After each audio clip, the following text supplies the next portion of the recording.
2 years ago, the Warmind Rasputin helped humanity defeat the Hive on the Martian frontier. On that day, it swore to protect us. Now, it may be the only thing that can. The Red Legion has one last play.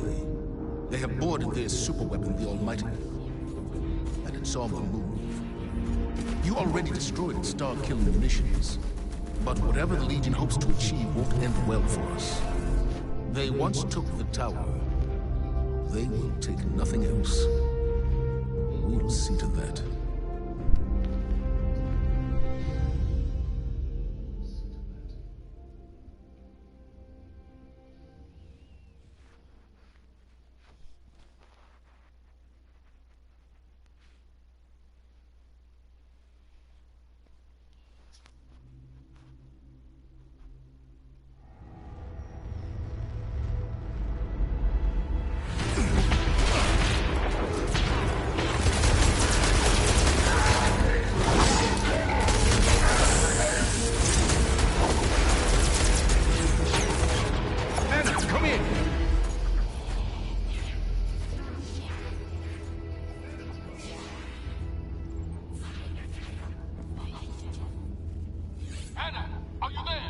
Just a moment.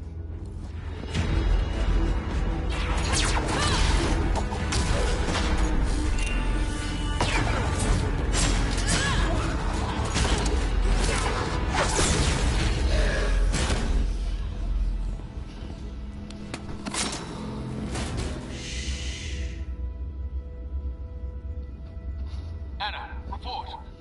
Copy, Commander. I've located the central manifold. It seems the Cabal have disabled the ship's MAV thrusters. They killed the steering on this thing? Any idea what that was? Checking. That explosion came from the propulsion deck. The Cabal have taken out the primary engine. Have you made it to the bridge yet? In just a moment.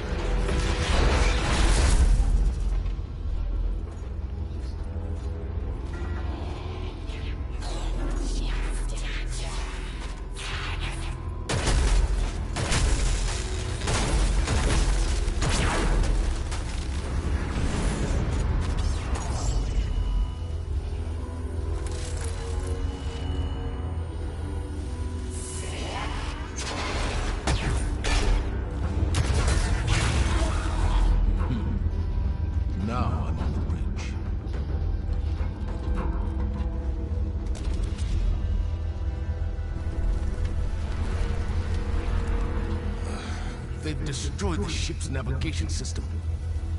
We're a dead stick. None of this makes any sense.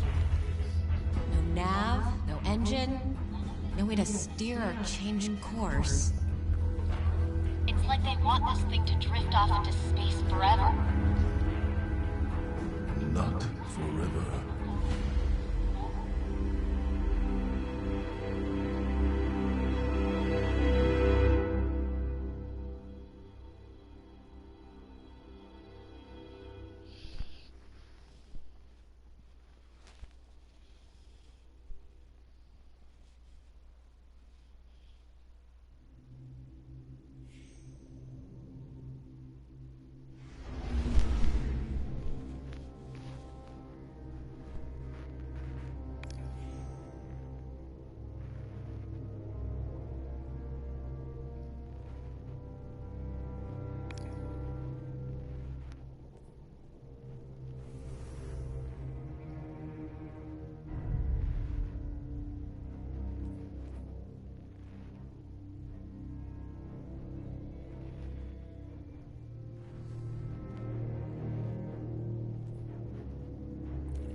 checking.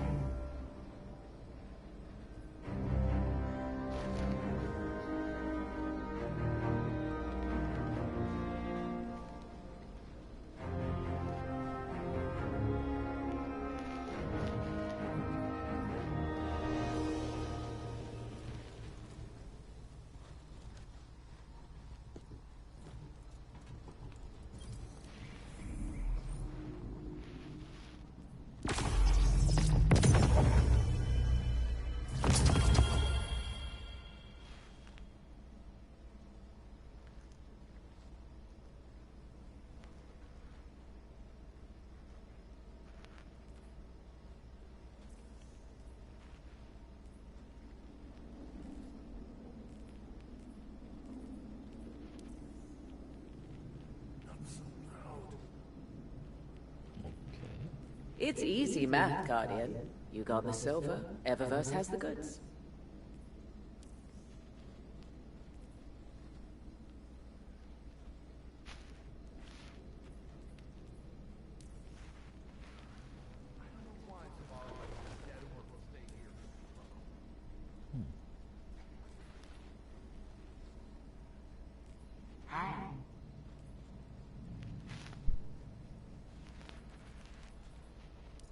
We drove the Red Legion out. We'll do the same to whomever comes next. Fenchurch says a lot of fantastic things. I tend to believe him. Oh dear, it broke. Looking for something in particular? Guardian?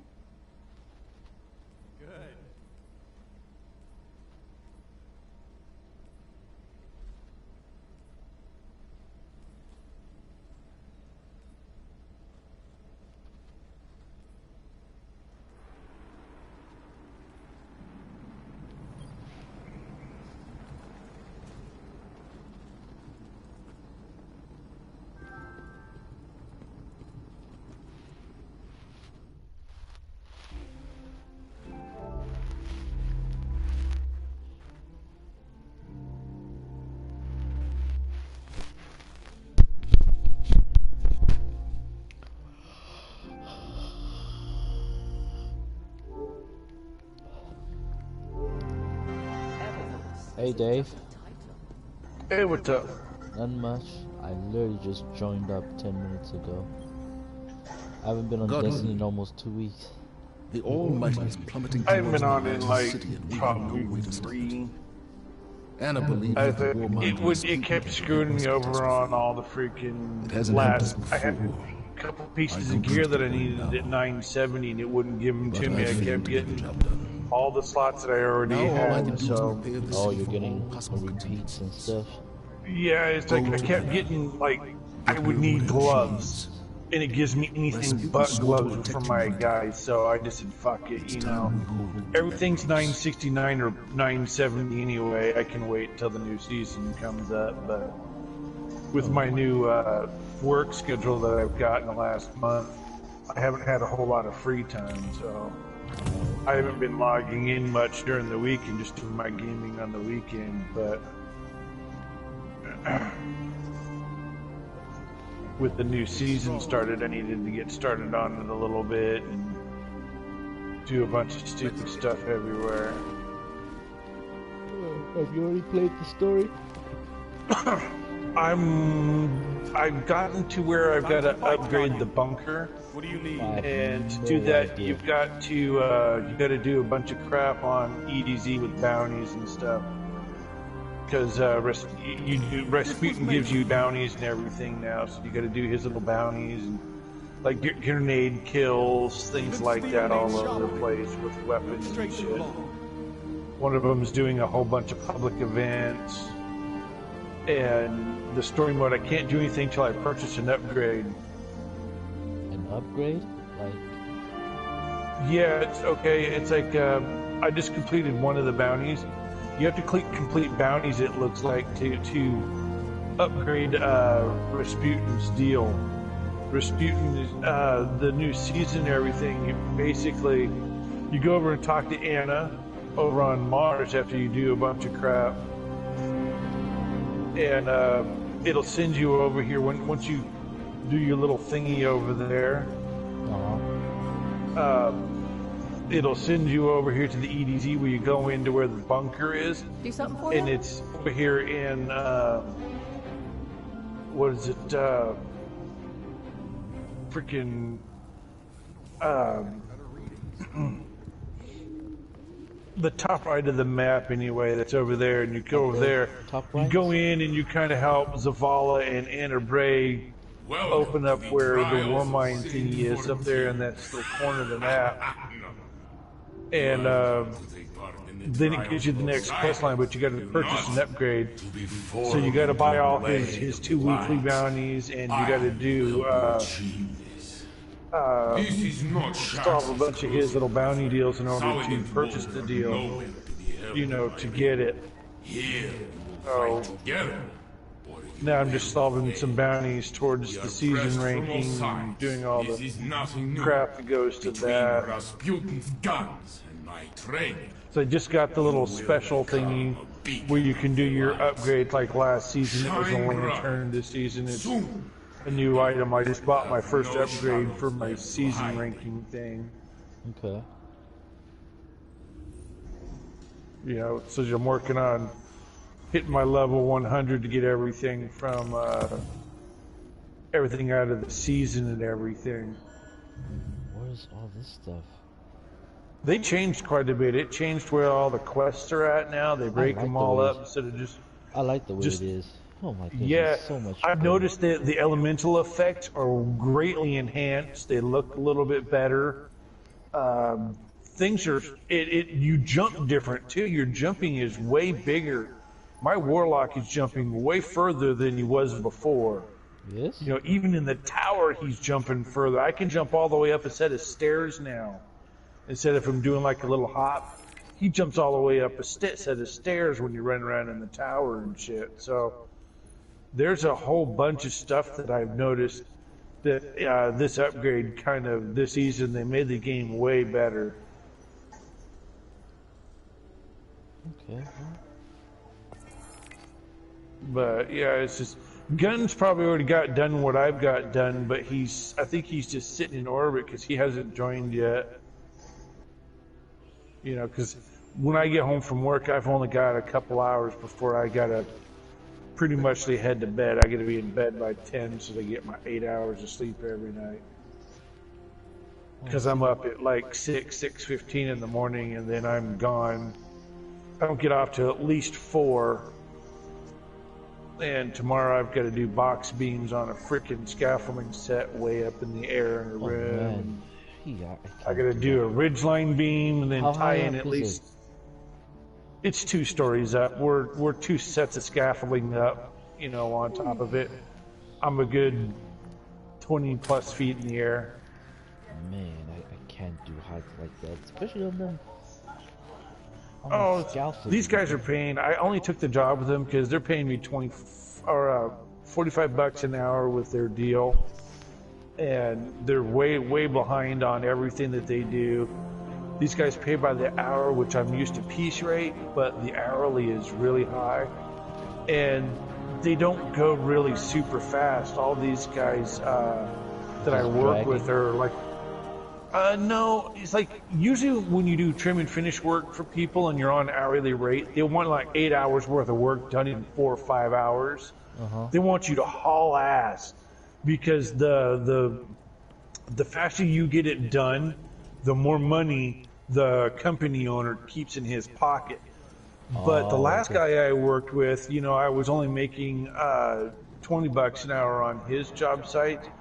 And he was real bad about wanting us to haul ass. You know, and the only way that you can go fast is to sacrifice your quality. You have to kill your quality in order to get it done really quick. Yeah, the guy that he had as his foreman was a complete freaking asshole. I've run into probably 20 people that have, some of them only worked a couple of weeks. Some of them only went a couple of months. Because his foreman guy is a complete freaking dick, you know, and he runs employees off and stuff because they can't work with the guy. You know, and it is what it is. You know, I worked for the guy for a little while, but, you know, I was like, after a while, I was just like, fuck him. Like everybody else, like, no, this is not working. Well, the guy's attitude was, he's such a dick. You know, I was doing shelves almost all the time. Well, shelves takes the longest. It's the biggest task to do, is to do shelves in your closet, because you got a lot of heavy material to move around. You know, 14-foot long, 16-inch wide shelves and shit. You know, and there's times that you're picking up freaking 30 or 40 of those in a day. You know, they're not light, especially when you got to lift them up, put them over your head. You know, sometimes, you know, freaking 8 feet in the air, you know, to put them in place and stuff, do all the cleats. Well, the guy that was the foreman, he would only do doors. He would set the doors and stuff, but he wouldn't. We had to come in, me and the other guy, we had to cut his casing legs, build his headers, and stack them all over the place. If there's pocket doors in the place, we had to pre-hang his pocket doors for him. You know, we had to do just screw it in, basically. We had to do half his job all the time, you know, and stuff like that. And so I'd come in and I'd be working, and I'd spend my first 2 hours doing his work, you know, before I even got to doing mine, you know. And then he'd come over at noon. You need to speed up. You need to go faster. You should already be like half done. I says, well, I would be half done if I wasn't doing your freaking work. Do your own goddamn work, and then freaking I can actually get mine done, you know. Because if I have to start to do yours, right? He was a complete dick. And after about 6 months, I'd had it with the guy, and I said, dude, I cannot work with this guy if he's going to be a dick like this. If he can't do his own work, then, you know, I'm not going to come in here and do half of his job and shit, and then be bitched at all day because freaking, I didn't get a you chance to do know, my I've got to work. get my shit done too in and out. You know, I've only got 1 day to get all these shelves done. When I got 8 hours worth of work to do, I can't I can't spend 2 and 3 hours doing his shit, you know, before I get to mine. You know, and I'm not the only one that was having problems with him and stuff like that. Because he'd all of a sudden decide to take off early. You know, he'd want to leave. He'd have his doors set, the casing was on, but he would still have headers to do and stuff. And he'd just write all this shit that he didn't want to do. He wanted to do the easy gravy work. He didn't want to do anything that was complicated. He didn't want to do. He would build his bench seats and stuff like that, and then leave this laundry list of shit all up on the freaking wall that he would write down for me and the other guy to clean up and finish for him. And it made him look good, but now we're staying 2 hours late, you know, and I'm putting in 10, 12 hours a day, but, you know, by the time I got home, I was like dead-ass beat tired, you know. Sure, shit. you would be. And so after a while, and he would leave early. You know, there's times that you go out where he's not supposed to, you know, we were supposed to work from 8 to 4:30 with a half-hour lunch. And he was consistent. He would start cleaning up his tools about 3:30 to 3:45. And he would take a half hour, 40 minutes to clean the tools up. You know, a lot of times he'd be out in the garage with 20 minutes to go. His tools are all put away and shit like this. He's out there freaking yakking on his phone and texting people and shit like that when he could be helping us do our job. You know, we're all hourly. We're all there to get the job done in the story, you know, the whole house. Not just little bits and pieces. You got to do the whole freaking house. When the whole house is done, we're all out of there. You know, that's the whole rule of thumb. When you're on hourly rate, you know, and stuff, you go from there. This is why I like piece rate, because if I come in on piece rate, if I'm hanging doors, I'm responsible for the entire door. So many lights, I have to carry them in, set them, case them, and build the headers. You can't pawn any of it off on somebody else and say, you cut my casing legs, do this, do that, and stuff. Because if I'm in there and I'm doing shelves, I'm getting so much money to do my shelves, I can take as long as I want to do. As long as it's done within the time period that is given to me. If I have to have it done that day, then it'll be done that day. If somebody needs help doing something that's like really simple, that maybe 5-10 minutes, no big deal. But if he wants me to cut his casing legs and install his headers, I'm taking half of his freaking pay rate. So if he's gonna make like $200 doing the doors, 100 of that's coming to me. And if you don't like it, then do the work yourself, you know, and shit like that. In the business, a lot of people want to pay the hourly. They want to pay hourly because they want to force you to work so hard, so fast that, you know, the owner of the company gets a shitload of money in his pocket. You're getting, you know, my first 3 weeks worked for that guy. I was lucky if I got 30 to 32 hours every week because we were only getting 5.5, 6 hours a day.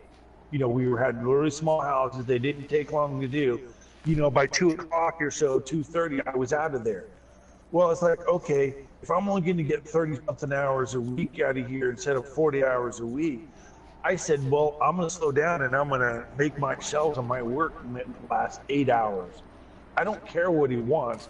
I need to get 40 hours a week. Otherwise, you know, if I'm only getting 30 to 32 hours a week, I'm losing, you know, 16 hours a paycheck, you know, every 2 weeks. And that fucks me over because now I'm not getting any money, you know, because there's a lot of money in gas and stuff like that. You know, it's like I average something here must be to your liking. At $3 a gallon, it runs me $75 to fill my tank up on my truck.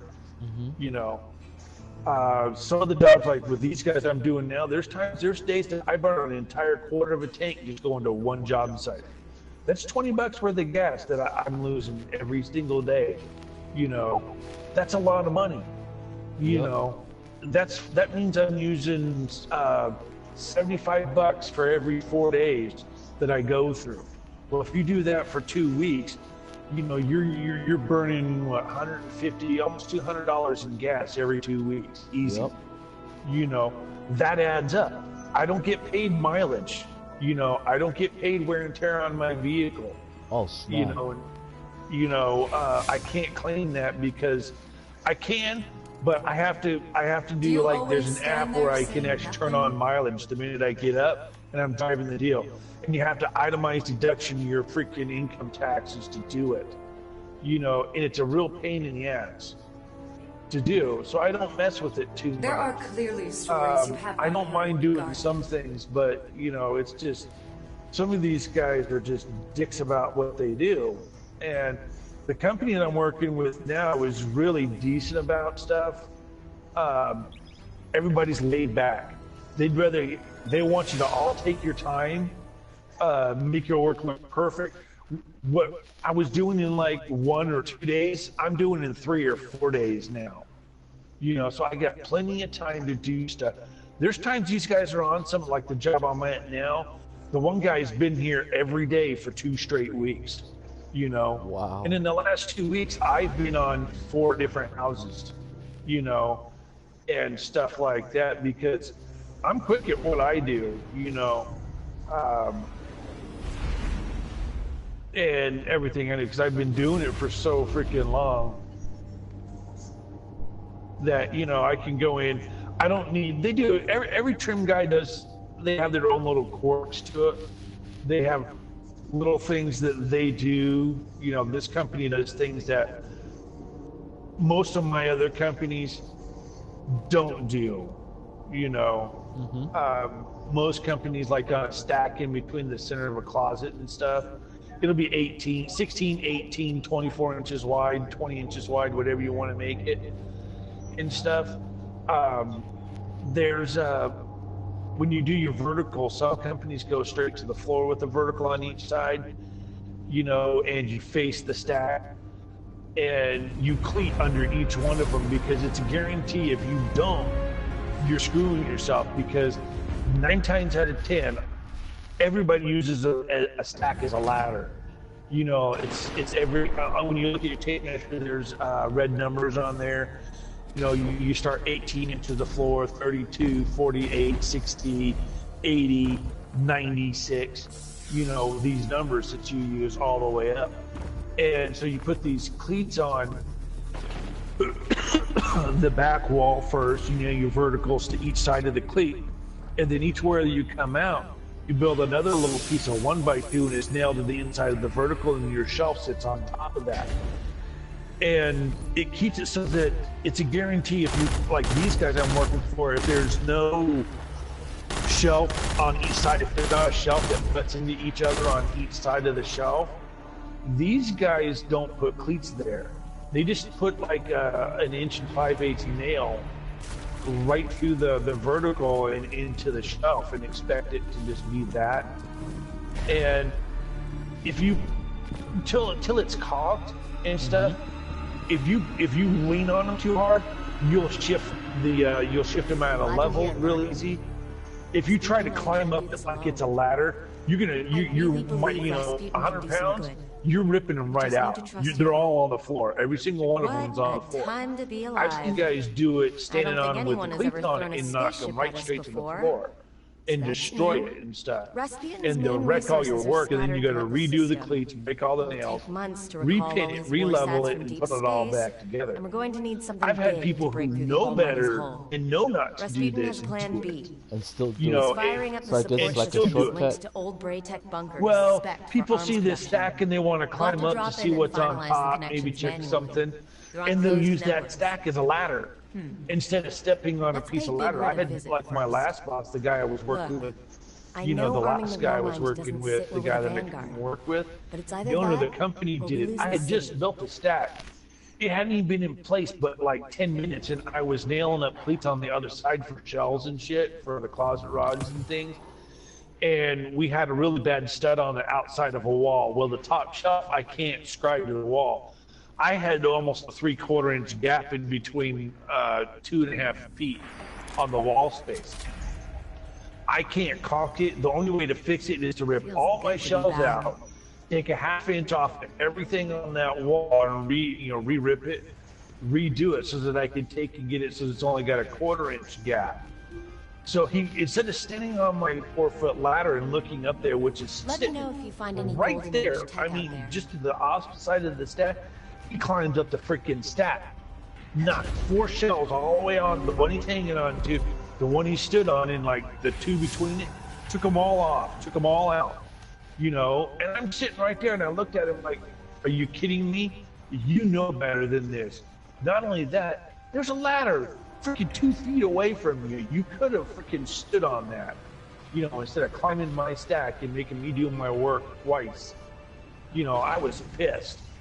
Because now I gotta waste 15 freaking minutes cleaning up all the nails, re-nailing it, re-putting the freaking crap I already did back together, so that I could go back to what I'm doing. And shit. I was not a happy camper. But when I see people that do it, that know better, it really irritates the shit out of me. Because there's absolutely no excuse for it. But it is what it is. It happens. But the guys that I'm working with now, like I said, it's kind of nice because everybody's laid back, relaxing. We don't work super fast. I got plenty of overtime and stuff, so I can get as much as I want. I'm in training to be a lead person with them. I just got to learn little things of how they solve all their problems, what they do to solve problems, and how they actually install some stuff. And then everybody, like when you look at a door and you got your casing on the inside and outside of the wall, these guys use a number that is a little bigger than what I've ever used. The most I've ever done it is a 1/4 inch. A lot of places will only do like 3/16. These guys do 5/16. The bad thing is when you've only got a 3/4 inch jam leg or a 5/8 wide jam leg that's there and stuff, and you've only got half of it to use. It makes it real hard to pin nail the casing leg to the side of the door jamb, down that one side, because it's real easy for the nail to kind of go off target and miss the side of the thingy and actually curl through the wood and go out the inside into the void gap where you shim the door in place and stuff. or it'll curl and it'll come out the face side, and you got to cut the end of the nail off and fix it and stuff. It's real easy to do. It's not a real solid way to do it. It's almost, to me, it's too big of a gap. But you have to go with each company's standards and the way they want to do it. You know, things of that nature. So it's just knowing those little things that they do here and there. Once that's, you know, kind of run into a bunch of stuff, you know, here and there, then I'll be running probably in about another month or so. I'll be running lead on a couple of jobs, you know, and stuff like that. I don't get paid a lot more. I get an extra $25 for being on lead. But as lead, you know, it's an extra $25, I think, for each job site or whatever it is. But the lead guy is responsible for making sure each person that's at the job site knows what they're doing. If they have questions, you're there to solve the install of what is going on, you know, all that kind of stuff. So it's like you're in charge. You're in charge, making sure that, right? I mean, you're lead person. So if, for instance, somebody does something badly, but he's only there for a day, you know, or something like that, and then he's gone and you didn't check his work, you got to go through and check, make sure everybody nailed everything upright, all the stuff was put in properly. So then you're like the quality control guy. Right, you're quality control, you're a little bit of everything. On top of that, when the homeowner shows up or the general contractor maintenance guy shows up, you're the one who walks to the house, making sure that you know what's being installed, what everything is supposed to look like. Oh, I think I was looking for the proper right. the format. You're the one who makes sure that you walk through the homeowner on the closet layouts and stuff, and you know what they're looking for. If they want to know what a beam is going to look like or what a wall treatment is going to do, you know, you're responsible for all that. You're responsible for making the call to make sure whatever material you're short of, that you order all the proper material coming in. You keep track that if you need the scaffolding out there to do like a bunch of crap, you gotta make sure the scaffolding shows up on time. All this kind of stuff, you know, and things like that. Because at the end of the day, when the house is signed off and is done, it's your responsibility as the lead person to make sure everything was done properly, you know, things of that nature. So you're basically signing off that everything is being done right. Oh, wow. You know, and things of that nature. So, you know, it's mostly a whole lot of extra maintenance and making sure everything is done properly all the time. It's a lot of hassle, but you get paid well. A little, you get that little extra money here and there and things of that nature. So, to me, it's kind of worth it for the most part. So that's almost like a next step below, like a contractor or something. Sounds like in a way, yeah. In a way, you're basically you're the general. Because you're between a foreman and a contractor. Almost. I mean, practically you're doing all the work of a foreman. You're doing pretty much all the work of a contractor. It looks like. Well, I mean, it's like being lead is cool and everything like that. Like I said, there's a lot of responsibility in it, but you know, for the most part, you know, you kind of deal with what you got to do. You know, it's not real hard to do, but you know, I've been lead with a lot of places that I've worked at. You know, and companies I've worked for, I've been lead many a times. You know, I actually kind of enjoy it because I'm responsible for the looks of everything. So if I want to do something to kind of give something a little bit of a flair, then it's up to me to be able to decide what to do. This company is real big on little things looking certain ways. You know, how they install, what they install, you know, things of that nature. But don't waste this. Careful with that. You know, so To me, it's like I enjoy doing what I do because I like building things. Okay. You know, I like working with my hands, building things. I don't like doing cookie cutter stuff. You know, a lot of these trim guys want the easiest looking thing, whatever is the quickest and easiest to put in, that's all they do. They don't want to be too flashy. They don't want to be too flared out. They don't want to go that extra mile to put some extra trim in there, make extra routes. You know, they don't want to make anything look complicated and unique. And that's what I like doing, is getting a chance to be a little creative. Because I've gone to some places where I've built some entertainment centers, and when I'm done with it and crap, my entertainment centers, oh man, there's times there's like, I'll do all kinds of unique stuff. Do you do like the hidden things? Well, it's not uncommon for me to go in there and like, it looks like a big face cabinet, but it's using like 4 drawer slides, 2 on the top, 2 on the bottom. And you'll actually pull this handle, and it'll come straight out, you know, like a drawer. But it's got like a 1/4-inch divider down the middle of it. It's got a bunch of adjustable shelves. You can put DVDs, CDs, video games in here, but it's out of the way. It slides back in place. You wouldn't know it's there. And I'll do them on each side of the entertainment center.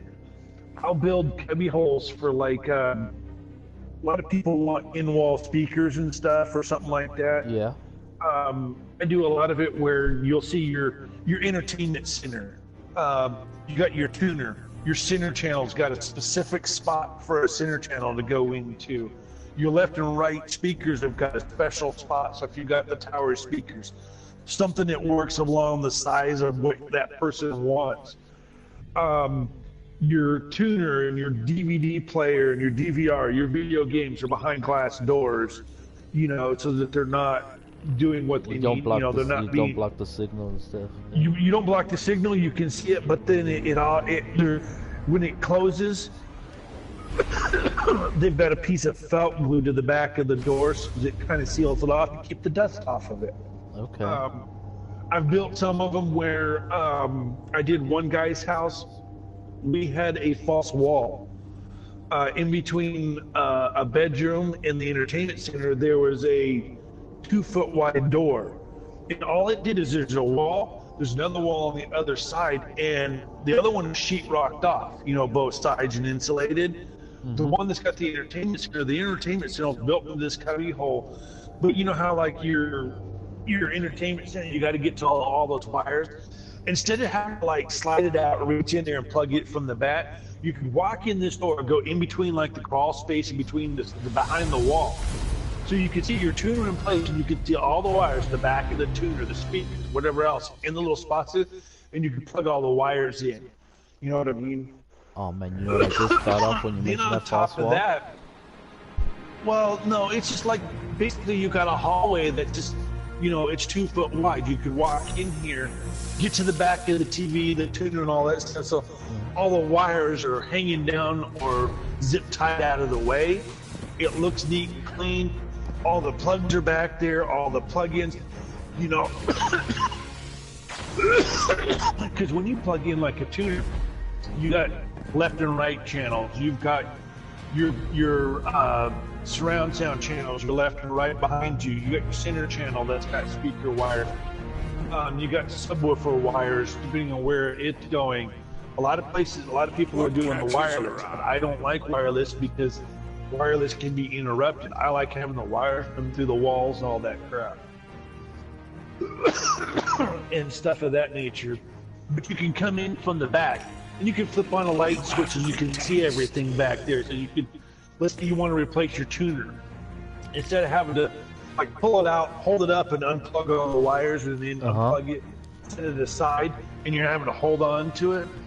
Now you can go in from the inside, unplug everything from the back, put a piece of tape on it, label it, left speaker, right speaker, where it's going, what it's doing, unplug the power supply, then come out to the front, pull it out, and unplug it, set it aside, slide the other unit into the spot, slide the other one into the spot, go back into the wall, plug it in, and then look at all your little connections, make all your new connections, plug everything back in, without having to hold on to it or have somebody do it, things of that nature. But then, if you want it sealed off so that it's dusty, okay, tuners, DVD players, video game consoles, they create a lot of heat. I'll go in there and I actually go buy computer fans. Some good sized ones. You know, they'll have a fan blade on it that might be 4 or 5 inches in diameter. Okay. I'll go in and you go to speaker grill cloth. Okay, you go in here and where the tuner is at and everything like that, you go in and you get a little wall piece on the one side of your entertainment center. You'll actually mount a computer fan, you know, in a couple of spots down there. And it's behind a piece of 3/4 inch MDF. It's screwed into place, but you get grill speaker cloth. And just so you know, like your tower speakers and stuff like that for home theater stuff, you know how you can pull the little face off of it, then you see the speaker face? Yep. That grill cloth is porous. So you make a little frame, you wrap the grill speaker around that, and you staple it in from the back, or you glue it on. And then you drill some holes and you put this little pin in there so that it pushes into place, okay? The computer fan is behind this. This is what you do after, so it's flush and everything looks clean. You put some on the left and you put some on the right. You wire one on the right to blow air across the entertainment center, you know, for your tuner and stuff like that. So if you've got like a tuner and you got shelves that are adjustable and stuff like that, they're side by side, you drill some holes in the middle of the deal so that the air can go past it. The right side is pushing air across the stuff. You wire the other side in reverse. So it's sucking air. So one side pushes it, one side draws it. So it's constantly moving air across the components, giving it cool air all the time. Always. Now, to get fresh air, all you do is in that thing, through the roof that goes up in here, you take PVC tubing. Okay. You measure up through the wall and everything that's up in there, whatever it's going, you find a wall or something that goes up in there. You go up and you drill a hole saw through the stud up in here, and you go all the way up and out the roof. And so there's a piece of PVC tubing. When they do the roofing and everything, they slide a rubber flashing over it. Well, the top of the tube, you take and you put a pigeon coop on it so it's got some screen netting and everything on it. It draws fresh air from outside.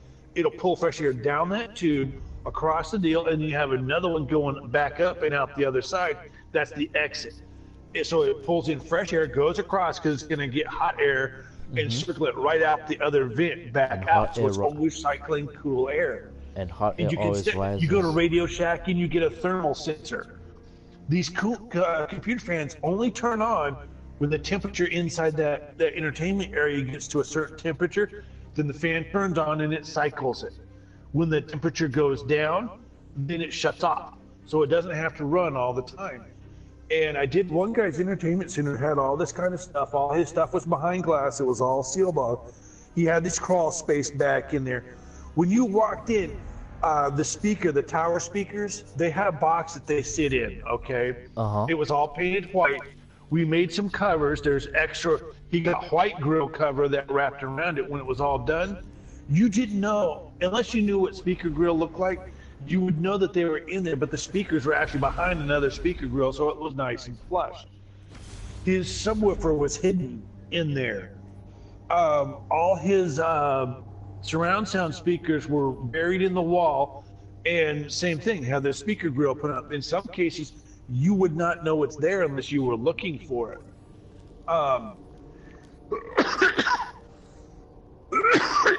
You know, so I did all the wiring. I ran all the wires. We hit all the wires everywhere. Did everything.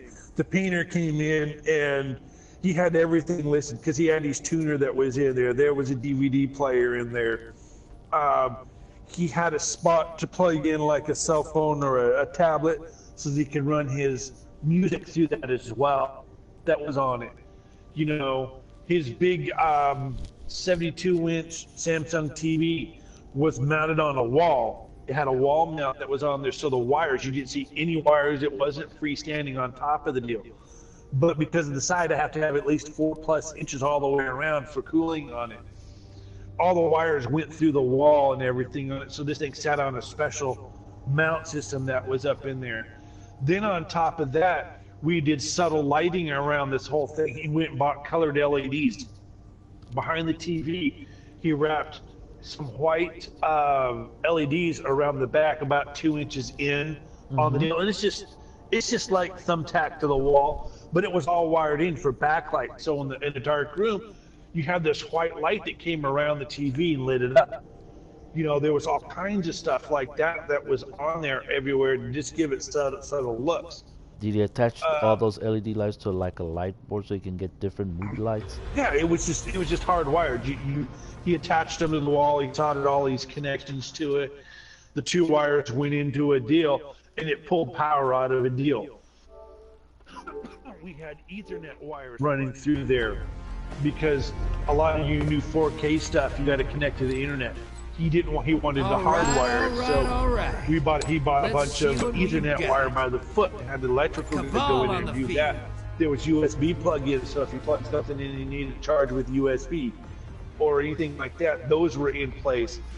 You know, all this stuff was in there, and then all the facing was done with some hard wood. You know, really nice stained grade wood, things like that. Whole lot of cabinetry done on it. You ready for transport?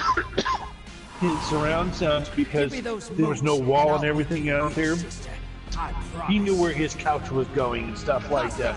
I actually took and I made MDF and I made some fruits and stuff like that. His speakers were like on the edge of the couches and stuff, on the outside of the edge of the couch where his surround sounds the left and right back speaker and stuff. And these were set up so the wire went down through the floor, through the crawl space underneath the bottom of the house and back through. And I actually mounted these little speaker units onto the floor and built the thing, and the speaker was inside this little box with a grill speaker on it. You know, they're aimed, so they're kind of aimed in the middle of the room, you know, and stuff like that, but they're on the back of the couch. They're mounted to the floor. They're permanently set there. You can't really move them around. But there was enough room for his couch to go into it. You know, he had a measurement on his couch. So they were on the very outside corner where his couch went in between the pillars and all this kind of stuff. On the other side. They had lights on it and stuff like that. He did a lot of really cool stuff, but I charged him over 10 grand just to build this entertainment center, and it took me 2+ weeks to build. Only 2 weeks? Nah, that's probably maybe. It was all paint grade with a little stain grade here and there. But it's like all his cubby holes, he had Polk Audio stereo system. He had ordered them all.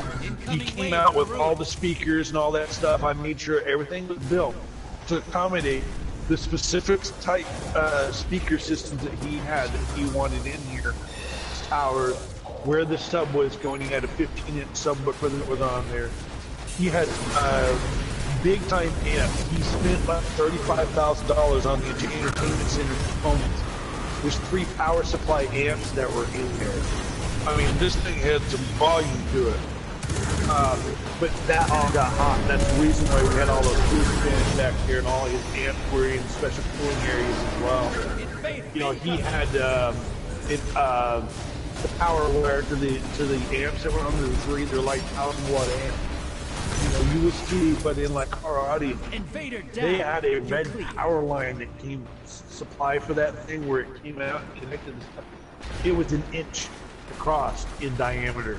That's how big the wire was for power supply. Really? We had oh god, yeah, because of everything. He had all this done. He had a stereo shop that Georgetown and wire and all that for him. But I had the stereo shop came out, gave me a bunch of parameters, what they wanted to do. You know, after it was all painted and everything like that, they spent like 2 days installing it all, making sure everything was sitting in certain areas, making sure all the cooling supply worked properly, things like that. You know, making it all work. And I've been to the house since then, you know, and do some stuff, because it was like 4 years ago that I did this. And I took pictures of it, things like that, and all those kind of things. And I've done a couple of them similar to it, but not quite as much. But, you know, that kind of stuff happens. you know, and things like that. There's a lot of people that Your allies down. they don't want to get into that extreme with anything because when you're at a job to do stuff like that, like I said, it gets really expensive to do. You gotta have money in order to do this stuff. Allies invading the other side. Do you even do YouTube videos of all the work you do? Or like, you know, like do YouTube videos of how to build stuff? Invaders defeated. Oh, I don't know. I don't give away my secrets as to how I build and construct things. I let everybody else figure out how they do it. You know, because if I take something like that and I make a YouTube video and show everybody how to do it, then everybody in town will know how to do it. And just instead of hiring me to come do it and doing a really nice job, everybody else, somebody will beat your price and stuff like that. They want to do it themselves, you know, or whatever it is. And you know, so I don't want to tell everybody how to do it. I want to be the guy that's making the money for doing it. Then what about just making the general videos? You know, like no. I don't make videos of any sort showing anybody that, you know, for me it's I don't understand. How am I supposed to level up? Hey, got enough to pull a primeval. Save those modes. I got the wrong setup. Got a primeval. Once it dies, they win. Portal's ready. Grab your gun. You're close. Build the bank, you get a primeval.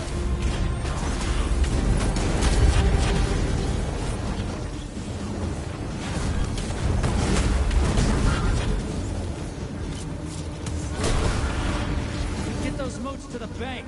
It's time for a primeval. Hostiles at the tree. You're close. Build the bank, you get a primeval. Your allies invading. All right, you can still win this. Burn that primeval to the ground. Envoys 8. Now devour that primeval.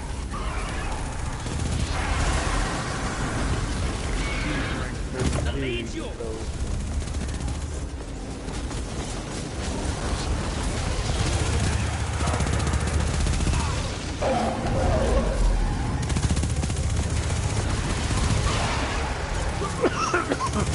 You know, it's like, when it comes to trim and finish work and things like that, there's all kinds of things that you can do. Everybody has things they do that's different.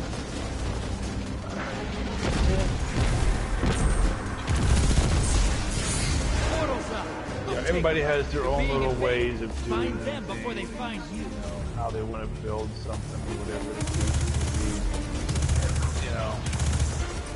You can go as fancy as you want, you can be as simple as you want, it just depends. You know, because I spent over 35 grand just getting my tools, and then I just spent another $1,200 on tools that I didn't have. And stuff like that that is coming in. I had to order, some of them I had to order offline, some of them are here in town. But it's for doing other things. You know, I'm the kind of person, if there's a way to do something, there's some guys that always want to do things. They'll suffer and spend like 30 minutes doing something by hand with a file or a rasp or doing something in a particular way. And they make tools that'll do it in that same thing, neater, nicer, and cleaner, and you can do it inside of like 5 minutes. You know, type deal versus like 25 or 30 minutes, you know, doing something. It actually have a much nicer Get ready for transmat. appearance to what you're doing. Time to step it up, sister. Hostiles. And so I'm always looking for a tool that will actually get it done do quicker something and better. It does it neater, cleaner, and faster, and I don't have to work at it, you know, so hard. You know, so I'm always looking for things of that nature because it's worth the money that you spend to do it, you know.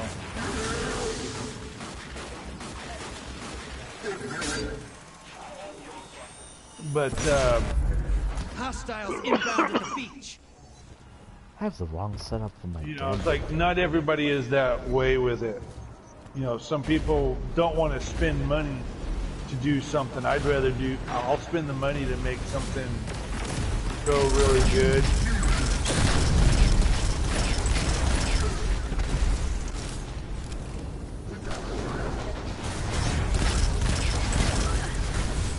But, you know, that's just how I do things. You know, I don't expect everybody to do the same as me. Some of the guys I work with, like, me and this one guy, we do pocket door hinges.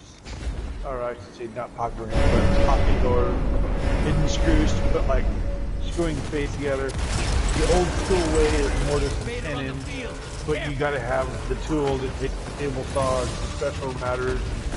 You gotta have these jigs to do it. You know, and then you would put it together with a bunch of glue and clamp it and let it sit. These pocket joiner screws make it easier because you put the glue on it and you line up these special screws and you run the screw in place and it holds it just as strong as it's clean doing it, you know, and stuff like that. So for me, it's a way better, it's a faster thing. I don't have to spend forever waiting for, you know, glue to dry. You know, I don't have to do like an hour to do something else. I can actually do that. Like, once the screws are done, there's a clamp that I can use and I can hold it in place, make it square, run the screws in here with some glue in between it. And once the screws are in there, I can actually have the whole frame put together in no time. You know, and then, you know, do what I need to that's net. You know, some people they'll do a little bit here and there. They'll build something and they'll just face it. But you know, everybody has their own way of how they want to do it. I do more of a stronger joint, and I do actual cabinetry work. You know, towards like certain things, because I want to make sure that what I put in is good and quality. I know, and I can come back 10 years from now, and it still looks as, other than physically beating it up or some crap like that because they don't take care of it, it's still put together unless they beat the shit out of it, you know. I've been into some houses that I did almost 20 years ago, you know, 18, 20 years ago. They're still standing strong. They're still standing. The stuff that I put on, the shelves I put in, you know, the custom bookcases, adjustable shelves, everything was good. There might be a little wear and tear here and there, but, you know, that's to be expected over 10, 15 years of use. You know, that's going to happen. You can't stop that. But, you know, I've seen some guys build some stuff. Most builders will guarantee their trim work for 1 year. You know, if 1 year, and it's woodwork? 1 year, that's it. Because you can't guarantee it for life. You guarantee it for life, or for like 5 years or something like that. Guarantee you're going to get a phone call and you're going to come in and you're paying for that to fix because they beat the shit out of it. You know what I mean? So that they can just get a fresh new look. They can come in and make you build it legally, make you spend your money. If it's something that costs you $800 worth of wood, time, and trouble, you know, if it's paint grade, for instance, I now have to do one.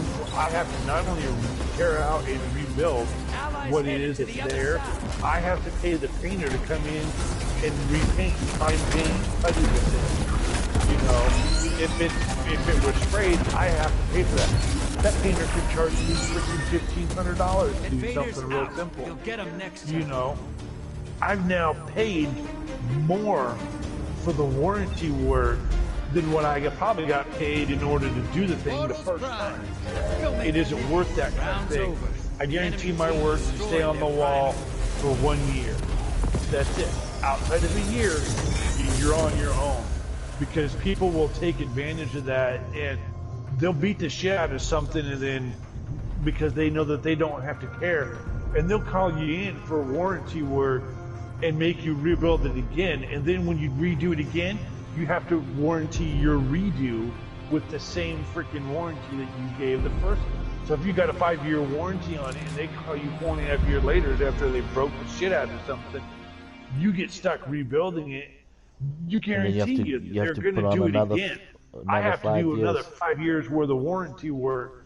They're going to beat the shit out of it again, you know.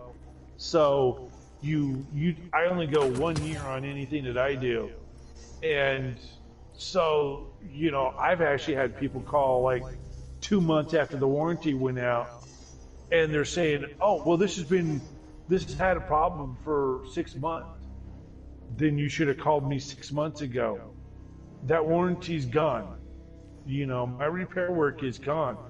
You know, if you didn't call within the warranty period, because I time and date everything and it's all kept on my computer, when I did it, when the warranty goes out, and then I print a letter out, you know, and I send it to them. The day the warranty is going out, I make sure that, you know, it's in the mail to them, not an email. I actually mail it with a letter, you know, and stuff like that, that I'm no longer covering any damage on X items, you know, at their residence, and they know it, you know, because I don't send it early either, you know, to time it out. I even put it in the mail the day that it was over, because if it takes like a day or so for it to go through the mail, by the time they actually got it, they can't call and say, "Oh, we got this in the mail today," you know, things like that. Well, the warranty, the postmark was the day that the warranty ended. You know, okay. that's the day that I dropped it off at the post office, you know, because I make sure it went out ASAP. If it took 24 hours to go through the post office and then be delivered to their house the next day, that warranty's over. You know, they can't play little screwball games, you know. But, you know, in this day and age, people will literally rob you blind if they can. You know, I've seen people literally beat the shit out of something because they don't need to take care of it. You know, there's no need for them to care, simply because that's the way people, especially younger people and stuff, they don't give a damn. I mean, I've gone into houses and seen people just literally have beat the shit out of everything in the house, you know. Just because the warranty's about to expire. No, it's not because of the warranty. It's because they flat don't give a damn. They don't care, you know. If they're moving furniture around, I saw my best friend's wife, one of her cousins or something. They bought a Corey Barton house here a couple of years ago, and they called me about fixing a bunch of stuff. I'm being paid. You know, I charged them over $2,500 to fix the place. You know, I'm putting up casing legs, repainting it, replacing the base, you know, doing a bunch of stuff here and there and things like that all over the place. I charged them a lot of money for it. You know, I painted all the base, you know, before it went up. I touched it up. I caulked it, puttied, and sanded all that stuff. I did all the paint work. You know, that was in there. The people who had the house prior to that probably lost the house due to repo. Oh, okay. What happened was they probably were buying the house via credit. You know, there's a lot of people when the economy went bad back in like 2008, 9, yeah, 10, people so came to collect all that money. Years. Yeah, there was a lot of, what it was is Corey Barton builds a cheap house. Builds houses really, really fast. I've seen his houses literally in 30 days go from breaking ground, pouring the foundation, framing the thing out, siding, we're sheetrock, electrical, plumbing. The people are ready to move in 30 days. Literally move in a month on a house. That's how fast everybody gets it done, you know, and stuff, if they push it. You know, with the inspections and everything else. Yeah, I mean, how do you get all this? No prefab. There's no up? prefab on any of the walls. It's framed just like everything else. Now, you can't do that legitimately. You can't like pour the concrete, pull the foundation, pour out of there, stuff like that. Start standing walls on it. Let's see what we've got. You know, you pour the concrete. 24 hours later, you know, you're putting freaking wood on top of it and stuff. Because it ain't cured. Hey, it takes like 30 days for concrete to completely harden in most cases for like a foundation wall or basement wall. You actually have to pour it. It has to sit for a little while for it to fully cure. But I've also seen where you go into some of these houses, they'll go out, they'll dig that hole out there for the footing and the foundation to be put down. And you build the house and everything like that. They build it, the people are in the house really freaking quick with what they're doing. You're into it really quick. You know, those 30-day, 40-day built houses, those things haven't settled yet. You know, they still move around. There's a lot that can go on with these things. And I've literally seen where you come in, the house settled, all the doors are now shifted out of whack. You know, the concrete that was poured for the driveway, it's cracked and broken. Oh, because man. they didn't. Well, it's because they didn't dig out like 12 inches of dirt. You know, scrape it, level it, bring in road mix, vibrate, compact it. You know, make sure that the ground that's underneath it is packed, level, and it's got the right amount of clay with rock and everything else down there to support all that weight for the driveway.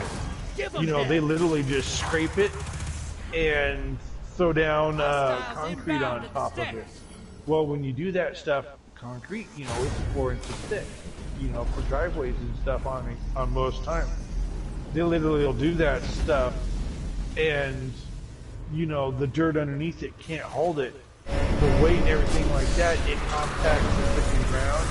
Now that the ground settles here and there, and you get potholes, or it sinks, or it does this, or it does that, and you know, everything going on with it. Now the driveway cracks because the support underneath it changed. It's no longer level, and you get voids, and therefore it breaks.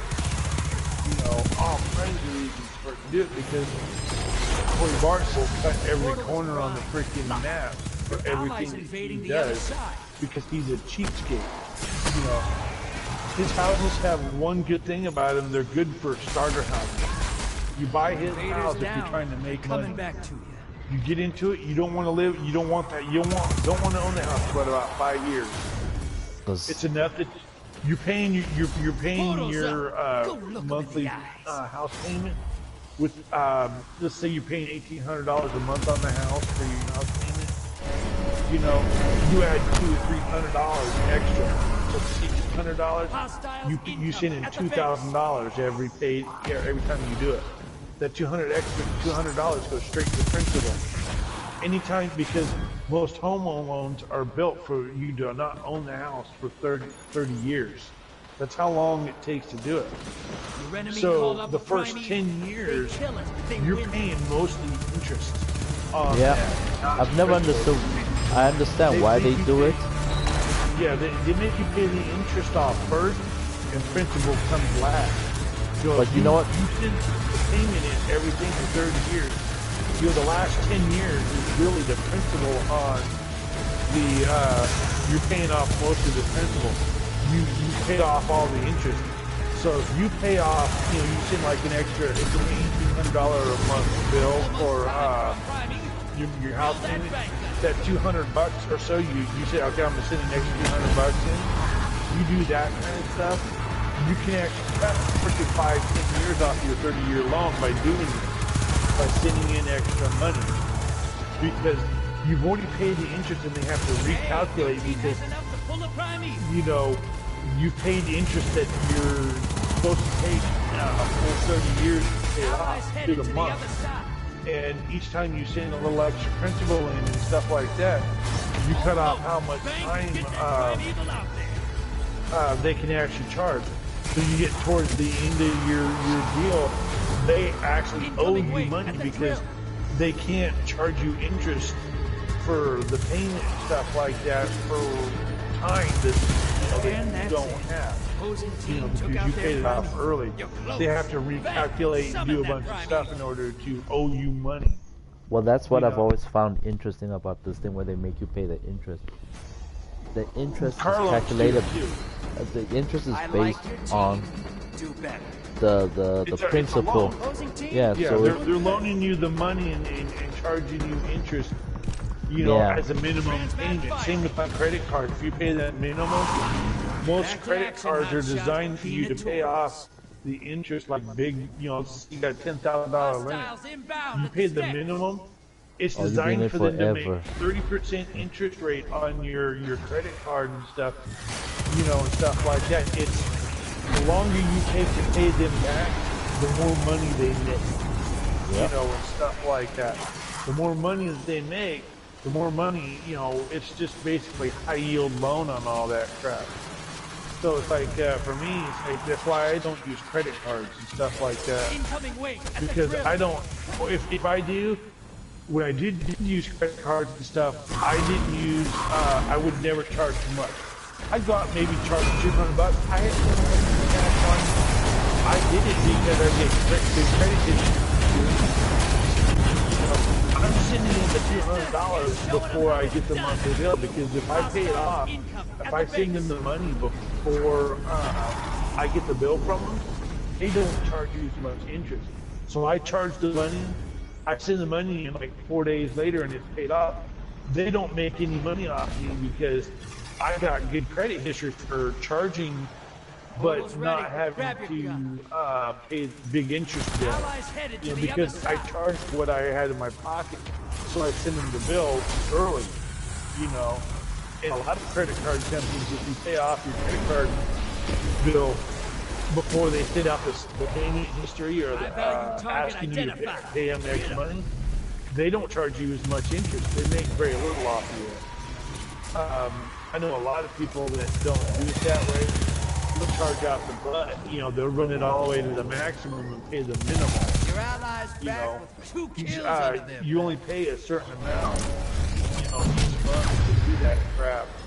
And you can actually, for the most part, you can make yourself go broke. Because, if you take the full length time to pay off the credit card crap, it's just like, holy shit. Most people don't realize how much money you can lose. Just off of interest alone. Yeah. Yeah, just alone, paying interest on stuff, things like that, and so they don't realize how much they're pulling. But, in the 70s and stuff, people saved money. They didn't charge anything. It wasn't till the early 80s, mid 80s that everybody was on it, and everybody had multiple credit cards. And they used them religiously. Your ally They literally neutralized use the them invader. every chance they got. They charge. Because everybody thinks that, it's free money. Well, it's not. It's not free money. You're just, you're spending money you don't have, and you're paying certain amounts to those guys and big interest fees, and at a later date and everything.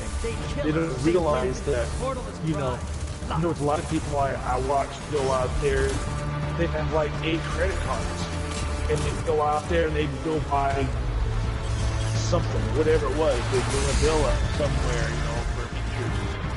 Then to make monthly payments, instead of taking a paycheck and sending in the monthly payment, they would pay this credred card with another credit card. Invaders here.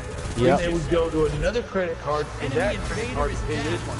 So they got around to the last credit card. No.